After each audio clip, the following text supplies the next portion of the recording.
అందరికీ నమస్కారం. నేను మీ బోరుగడ్డ అనిల్ కుమార్.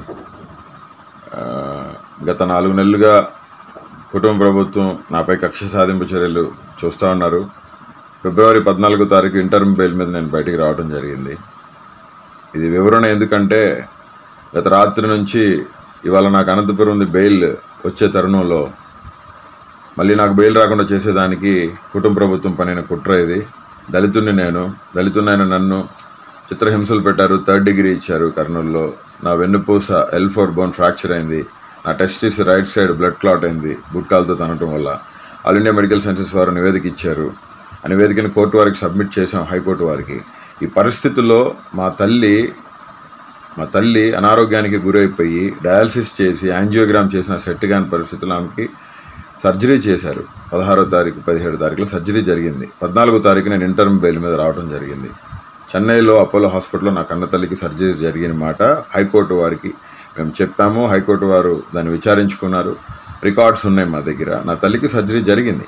14వ తారీఖు రిలీజ్ అయిన నేను 28వ తారీఖు వరకు నేను మా తల్లిగారితో ఉండి 28వ తారీఖున నేను సెంట్రల్ ప్రిజన్లో ఎక్స్టెన్షన్ బెయిల్ కేసు రాకపోతే సెంట్రల్ ప్రిజన్లో నేను 4:45 కల్లా నాకు ఇచ్చిన టైం పరిధిలో కోర్టు వారిని గౌరవించి నేను సరెండర్ అవడం జరిగింది.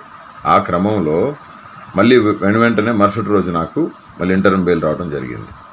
3వ తారీఖు నేను రిలీజ్ అయ్యాను. 1వ తారీఖు ఇంటర్మ్ బెయిల్ ఇస్తే నేను 3వ తారీఖు రిలీజ్ అయ్యాను. ఆదివారం కావడంతో అక్కడ స్టాఫ్ కొరత ప్లస్ షూరిటీస్ అయ్యో సరిపోలేదని చెప్పడంతో ఈ క్రమంలో నా తల్లిని నేను ఒక్కడనే కొడుకుని నేనే చూసుకోవాలండి. 5 చెల్లెలు ఉన్నారు. వాళ్ళంతా చదువుకున్నారు, పెళ్ళిళ్ళు చేసుకొని సెటిల్ అయ్యారు వాళ్ళు. ఇప్పుడు నా కన్న తల్లికి తండ్రి లేడు, చనిపోయారు. నా తండ్రి చనిపోయారు. ఈ పరిస్థితుల్లో ఇంటర్మ్ బెయిల్ రాకుండా చేసేదానికి విధాల ప్రయత్నాలు చేశారు. కానీ హైకోర్టు మీద, ఉన్నతమైన న్యాయస్థానాల మీద నమ్మకం ఉంది మాకు. ఇప్పుడు కొత్తగా కావించింది ఏంటంటే నేను ఏదో ఫేక్ సర్టిఫికేట్ నేను అసలు ఫేక్ సర్టిఫికేట్ ఎలా పెడతానండి? నేను సెంట్రల్ ప్రిజన్లో ఉన్నాను, నేను జైల్లో ఉన్నాను. మెడికల్ సర్టిఫికేట్స్ మొత్తం మా వాళ్ళు అక్కడ సబ్మిట్ చేశారు కోర్టుకి. కోర్టు వారు దాన్ని చూసి నాకు ఇంటర్మ్ బెయిల్ ఇవ్వడం జరిగింది. మా కన్న తల్లి గారికి బైపాస్ సర్జరీ జరిగింది, ఓపెన్ హార్ట్ సర్జరీ జరిగింది.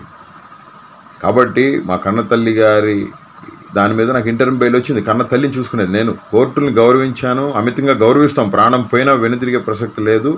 కోర్టులకే, కోర్టు మాటలకే, కోర్టు న్యాయమూర్తుల మాటలకే కట్టుబడి ఉంటాం. బాబాసాహెబ్ అంబేద్కర్ వారసుడిగా, దళితుడిగా, నేను ఒక లా చేసిన స్టూడెంట్గా నేను మీకు అందరికీ విన్నవించుకుంటుంది ఒకటే, నన్ను ఇబ్బంది పెట్టి నాకు బెయిల్స్ రాకుండా నన్ను పర్మనెంట్గా జైల్లో ఉంచాలని చెప్పి కూటమి ప్రభుత్వం, నారా లోకేష్ గారు, పవన్ కళ్యాణ్ గారు, చంద్రబాబు నాయుడు గారు చేస్తూ ఉన్నారు.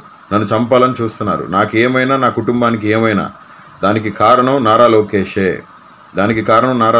చంద్రబాబు నాయుడు, పవన్ కళ్యాణే. మరొకసారి తెలియజేస్తూ, నేను ఇంటర్మ్ బెయిల్ మీద ఉన్నాను. నా కన్న తల్లిని చూసేవాళ్ళు ఎవరు లేరండి. మాకు దిక్కెవరు లేరు. దేవుడే మాకు దిక్కు. జగన్మోహన్ రెడ్డి గారే ఏదైనా, కన్న తండ్రి అయినా తల్లి అయినా వైఎస్ఆర్సీపీ పార్టీ, జగన్మోహన్ రెడ్డి గారే మా తండ్రి లాంటి వ్యక్తి. కాబట్టి గతంలో జరిగిన పరిణామాలకి, ఇప్పుడు జరిగిన పరిణామాలకి మీరు చూస్తూ ఉన్నారు. ఎవరెవరిని ఎంతమందిని తీసుకెళ్ళి లోపలేస్తున్నారో. దయచేసి కోర్టు మీద అమితమైన గౌరవం ఉంది. నా మీద తప్పుడు ఆరోపణలు చేస్తున్నారని నేను ఈ వీడియో రిలీజ్ చేస్తూ ఉన్నాను. కంటతడి పెట్టుకుంటూ నేను ఈ వీడియో రిలీజ్ చేస్తున్నానండి. ఈ పరిస్థితులు పగడికి కూడా రాకూడదని చెప్పి. నా కన్న తల్లికి ఓపెన్ హార్ట్ సర్జరీ అయిందండి. నా కన్న తల్లి దిగులుతో, మనోవేదంతో ఆవిడ స్టిచ్చెస్ కూడా విప్పించుకోలేని పరిస్థితి. నన్ను చూసిన తర్వాతే ఆవిడ స్టిచ్చెస్ అనేవి విప్పించుకోవడం జరిగింది. ఆవిడ ఇప్పుడిప్పుడే కోలుకుంటా ఉన్నారు. నా కన్న తల్లికి నా అవసరం ఉందండి. నా మాతృమూర్తికి నా అవసరం ఉంది, నాకు జన్మనిచ్చిన తల్లి. కాబట్టి కోర్టు వారు దీన్ని పరిగణలోకి తీసుకొని న్యాయం చేయాలని, మెడికల్ రికార్డ్స్ మొత్తం కూడా నా తల్లికి సర్జరీ జరిగిన మాట వాస్తవం, నా తల్లి మనోవేదంతో ఉన్నమాట వాస్తవం, నా తల్లికి నా అవసరం ఉన్నమాట వాస్తవం. హ్యుమానిటేరియన్ గ్రౌండ్స్లో కోర్టు వారు అన్ని రికార్డ్స్ పరిశీలించి నాకు ఇంటర్మ్ బెయిల్ ఇవ్వడం జరిగింది. దీన్ని తప్పుదో పట్టించడానికి ఆంధ్రప్రదేశ్ పోలీస్ యంత్రాంగం మొత్తం ట్రై చేస్తూ ఉంది.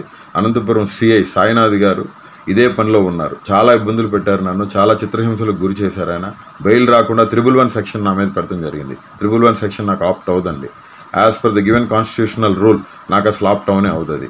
దయతో కోర్టు వారు కూడా దీన్ని పరిగణలోకి తీసుకొని, నేను ఎటువంటి తప్పు చేయలేదండి. నేను ఎటువంటి తప్పు చేసినా కానీ మీరు ఏం చెప్తే నేను చేసేదానికి సిద్ధంగా ఉన్నానని చెప్పి తెలియచేస్తూ, నా తల్లి దగ్గర నేను ఉండటం జరిగింది. నా కన్న తల్లి చెన్నైలో నేను ఉండి మా అమ్మని చూసుకుంటూ ఉన్నాను. కాబట్టి ఈ పరిస్థితుల నుంచి మీరు దయచేసి అందరూ కూడా ఈ పరిస్థితులు ఎవరికి రాకూడదండి. నేను మనస్ఫూర్తిగా కోరుతున్న పగలొకటి పరిస్థితులు రాకూడదని చెప్పి తెలియజేస్తూ, మా మీద, నా కుటుంబం మీద చంపాలనే ప్రయత్నాలు ఉన్నాయి.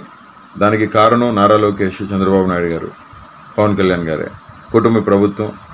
నాకేమైనా నా బిడ్డలకి ఏమైనా, నా భార్యకి ఏమైనా, నా అమ్మ నా కన్నతల్లికి చెల్లెలకి ఏమైనా దానికి సంపూర్ణ జవాబుదారి కానీ దాని కారకులు కానీ చంద్రబాబు నాయుడు గారు, ఆయన కొడుకు నారా లోకేష్, రెడ్ బుక్ రాజ్యాంగం అధినేత ఆయన ప్లస్ పవన్ కళ్యాణ్ గారని మనస్ఫూర్తిగా తెలియజేస్తూ, కోర్టు ధిక్కరణ ఎప్పుడు బోరుగడ్డ అనిల్ కుమార్ చేయడండి. అవసరమైతే ప్రాణం వదిలేస్తాను. కోర్టు ధిక్కరణ చేసే వ్యక్తిని కాదు. నా మనుషులను కూడా టార్గెట్ చేసి నాకెవరు సాయం చేయకుండా ఉండాలని చెప్పి వాళ్ళ ప్రయత్నం ఇది. దయతో కోర్టు వారు కూడా పరిశీలించి ఈ తప్పుడు ఆరోపణలన్నిటిని కూడా కొట్టివేయాలని చెప్పి, నా కన్న తల్లిని చూసుకునేదానికి అవకాశం కల్పించాలని చెప్పి మనస్ఫూర్తిగా కోరుకుంటూ నేను మీ బోరుగడ్డ అనిల్ కుమార్. Thank you.